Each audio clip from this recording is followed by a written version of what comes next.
అలాగే నా భర్త సుబ్బలక్ష్మిని చంపినప్పుడు ఎవరో తీసిన వీడియో కూడా సాక్ష్యంగా దొరికిందని చెప్పారు.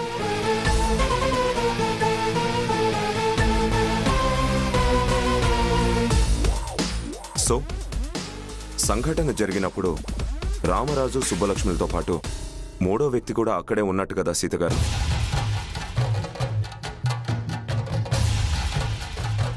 వీడియో తీసిన వాడు మర్డర్ జరగబోతుంటే ఆపడానికి ట్రై చేయాలి,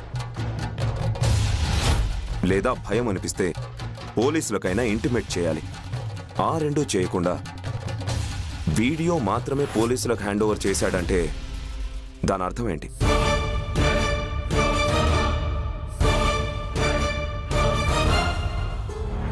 పథకం ప్రకారమే ఇదంతా చేశారని అర్థం అవుతుందండి. అది కాక ఆయన్ని అరెస్ట్ చేసి 4 రోజులవుతున్నా అలాగే సెల్లో ఉంచారు, కానీ కోర్టుకి సబ్మిట్ చేయలేదు.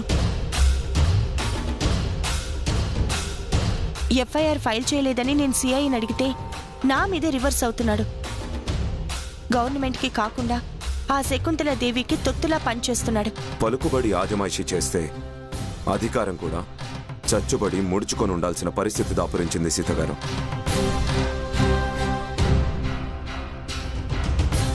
సర్లేండి, మా అడ్వకేట్ని స్టేషన్కి రమ్మని చెప్పాను, అక్కడే తేల్చుకుందాం, పదండి.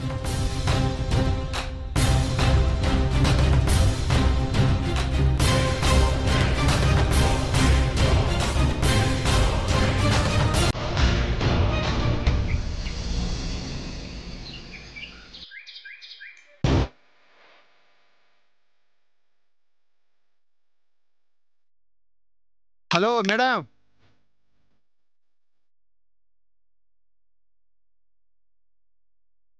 ఇదేమన్నా మీ పుట్టిలు అనుకుంటున్నారా?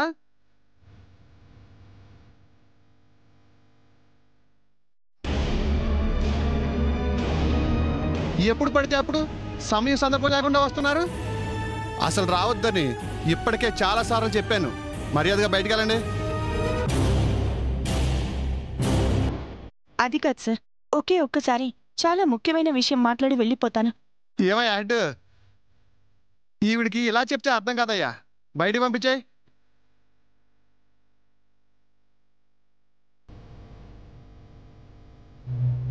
సీత గారు రెండమ్మా. బతిమాలతావేంటయ్యా? బయటికి పంపించా. నా భార్య విషయంలో మర్యాద తప్పి ప్రవర్తిస్తే మాత్రం బాగుండదు. ఏ నువ్వు నాకు వార్నింగ్ ఇస్తున్నావేంటి? ఏ చెప్పాను కదా హెడ్, ఈవిని బయటికి పంపించా.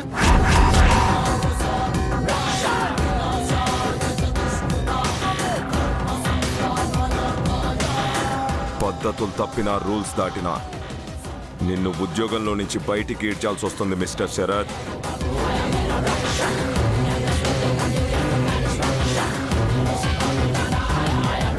ఏయ్ ఎవరు నువ్వు?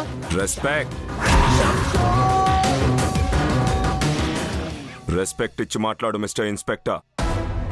నువ్వు మర్యాద తప్పి నన్ను నువ్వు అంటే నేను నా గౌరవాన్ని తగ్గించుకొని నిన్ను ఒరే అనాల్సి వస్తుంది. పోలీస్ ఆఫీసర్ని ఒరే అంటావా? ఎంత ధైర్యం నీకు? నా ధైర్యం ఏంటో చూపించే పరిస్థితి నువ్వు తెచ్చుకుంటే నీ గుండెల్లో గుబులు పుడుతుంది. అంతదాకా తెచ్చుకోవద్దు. అయినా నువ్వు పోలీస్ ఆఫీసర్ ఏంటి? పోలీస్ ఆఫీసర్ అంటే చట్టానికి ప్రతినిధి. ఎవరో పడేసే ఎంగిలి డబ్బులకి ఆశపడే తొత్తు కాదు. ఏ మిస్టర్,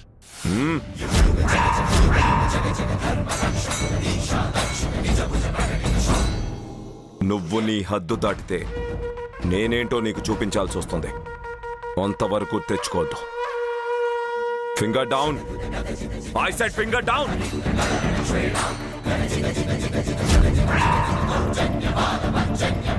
అసలు మీకేం కావాలి? సీత గారు మీరు కూర్చోండి.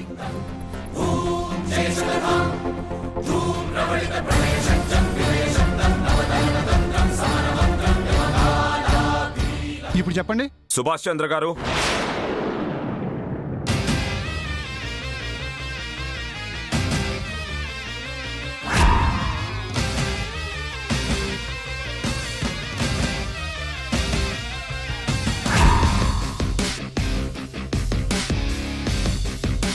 మా అడ్వకేట్ సుభాష్ చంద్ర గారు, రామరాజు గారికి బెయిల్ అప్లై చేయడానికి వచ్చాం.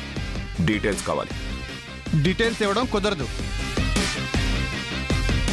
పోనీ రామరాజు గారిని అరెస్ట్ చేసి 6 రోజులు గడిచినా ఎందుకు కోర్టులో సబ్మిట్ చేసి రిమాండ్కి పంపించలేదని మీ హయ్యర్ ఆఫీషియల్స్ కానీ ఎవరైనా మినిస్టర్ కానీ ఫోన్ చేసి అడిగితే కనీసం సమాధానం చెప్పడమైనా కుదురుతుందా? కుదురుతుందంటే వాళ్లతోనే అడిగిస్తాను. వద్దులేండి, డీటెయిల్స్ చెప్తాను. సుభాష్ చంద్ర గారు, మీకేం కావాలో అడగండి.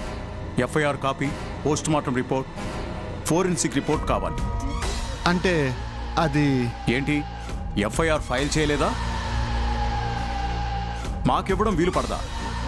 మీరివ్వను అంటే కోర్టు నుంచి అప్పీల్ చేస్తాను.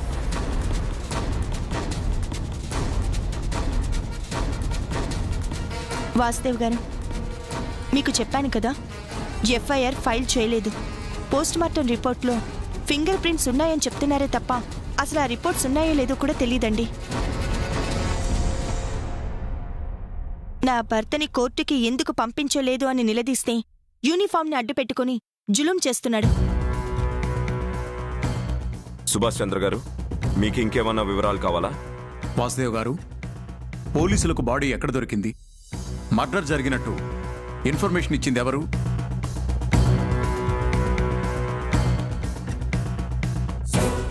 డెడ్ బాడీ మీద రామరాజు గారే హత్య చేశారు అనడానికి దొరికిన ఆధారాలేంటో తెలియాలి.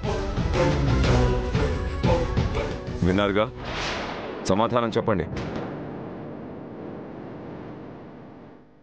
సీత గారు, యూనిఫామ్ ఒంటి మీద ఉంది కదా అన్న పొగరు, శకుంతలాదేవి అండగా ఉంది అన్న ధైర్యం ఇతన్ని నోరు తెరవనివ్వట్లేదు.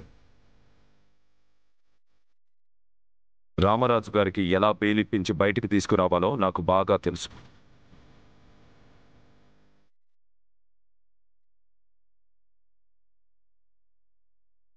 మీరు రండి.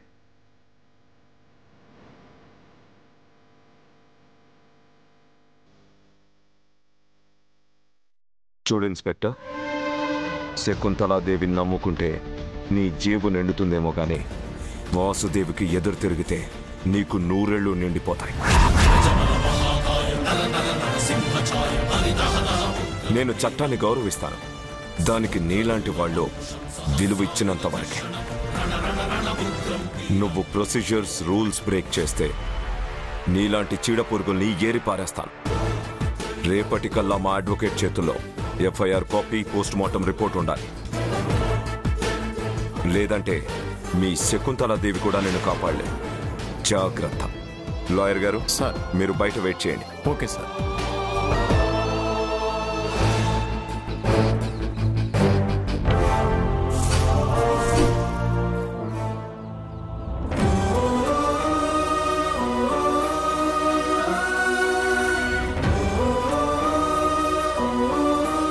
నిన్నిట్లా చూడు నా తాను అయితలేదు బావా. నిన్నెట్లనైనా బయటికి తీసుకుపోవాలని సీతశిల కింద మీద అవుతున్నది. నిన్న వాసుదేవ్ గారి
హలో. మేడం, నా జాబ్కి ఎసరొచ్చేలాగా ఉంది. రామరాజు విషయంలో తొందరగా ఏదో డిసిషన్ తీసుకుని మేడం. ఏమైందో అర్థమయ్యేలా చెప్పు.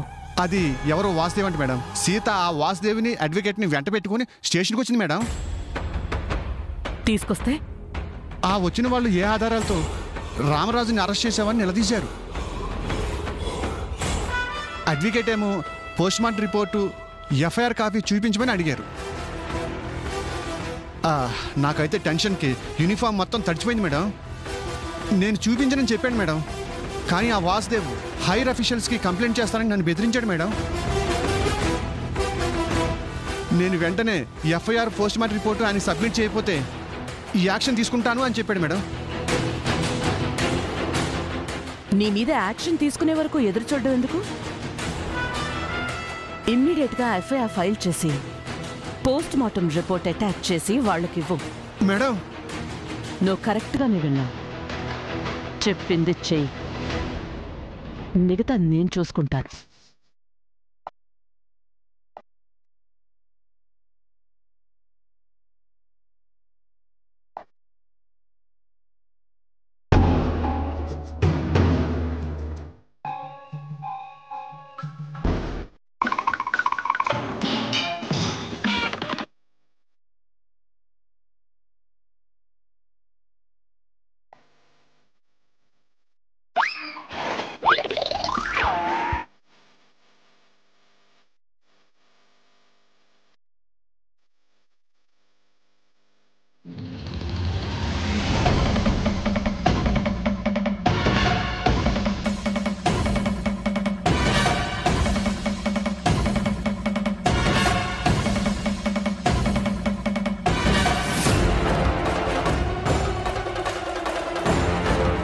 అంతా బాగానే ఉందా? మీ చల్లని నీడలో నాకేం కష్టం ఉంటుంది మేడం? నేను చెప్పినట్టుగా నువ్వు చేసి నువ్వు చచ్చినట్టుగా డ్రామా ఆడి రామరాజునైతే జైలుకి పంపించావు. ఆ ఫ్యామిలీని నాశనం చేయడానికి నాకైతే ఏ అడ్డు లేదనుకున్నాను. రామరాజు అసలు బయటకొచ్చే అవకాశమే లేదనుకున్నాను. కానీ ఆ సీత వల్ల ఇప్పుడు కొత్త కష్టం వచ్చి పడింది నాకు. ఏమైంది మేడం? ఆ ఎస్పీని స్టేషన్కి తీసుకొచ్చింది. నీ చావు నిజమే అన్నట్టుగా సాక్ష్యాధారాలు చూపించకపోతే రామరాజు జైలు నుంచి బయటకెళ్ళిపోయేలా ఉన్నాడు. ఇప్పుడేం చేద్దాం మేడం?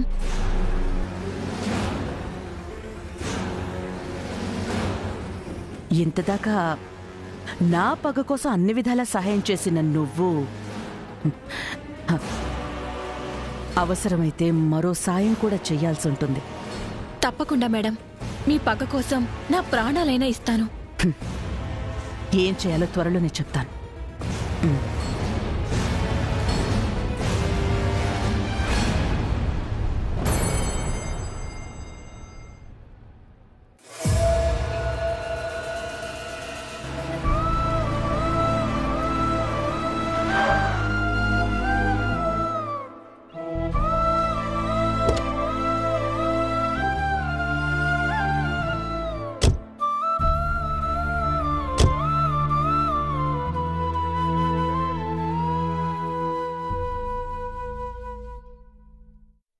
వదినా, ఇందాక రాకేష్ని తీసుకుని పోలీస్ స్టేషన్కి వెళ్ళేటప్పుడు తిరిగొచ్చి ఒక విషయం చెప్తానన్నావు. ఏంటొదినా? మీ అన్నయ్యని బయటికి తీసుకురావడానికి నాకున్న అన్ని దారులు ఆ శకుంతల మూసేసింది అని నేను టెన్షన్ పడుతుంటే నిన్నొక ఆశ నన్ను పలకరించింది. రామరాజు గారిని బయటికి తీసుకొని వస్తానని నాకు ధైర్యాన్నిచ్చింది. ఎవరక్క అదే? వాసుదేవ్ గారు.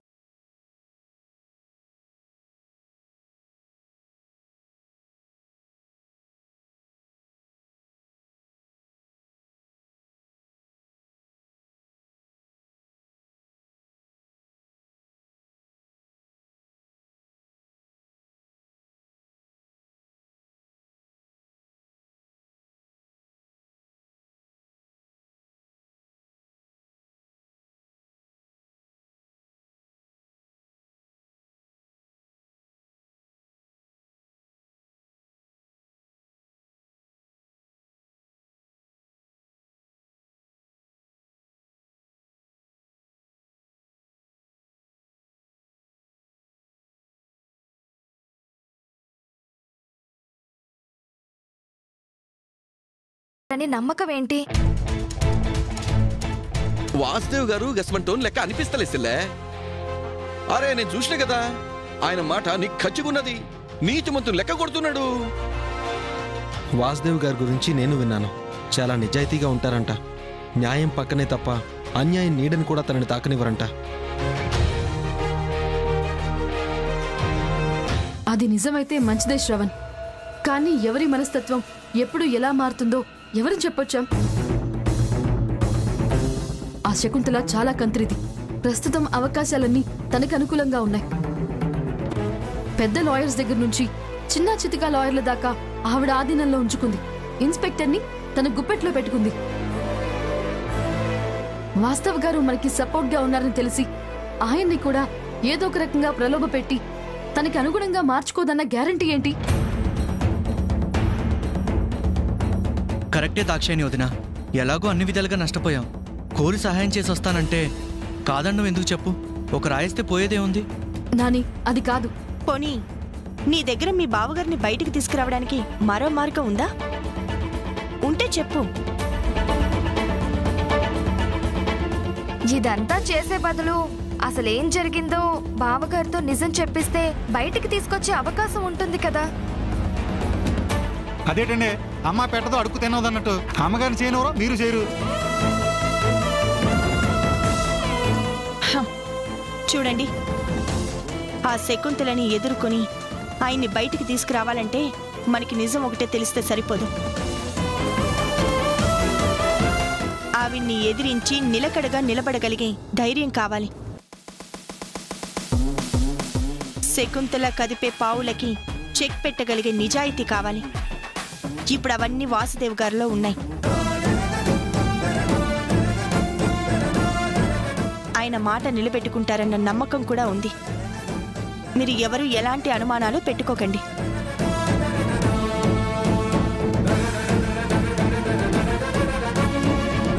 శ్రవణ్, నాని, మీరు రాకేష్ని జాగ్రత్తగా చూసుకోండి. కొంచెం కూడా నిర్లక్ష్యంగా ఉండకండి. నువ్వేం టెన్షన్ పడకొద్దునా, రాకేష్ని మేము చూసుకుంటాం.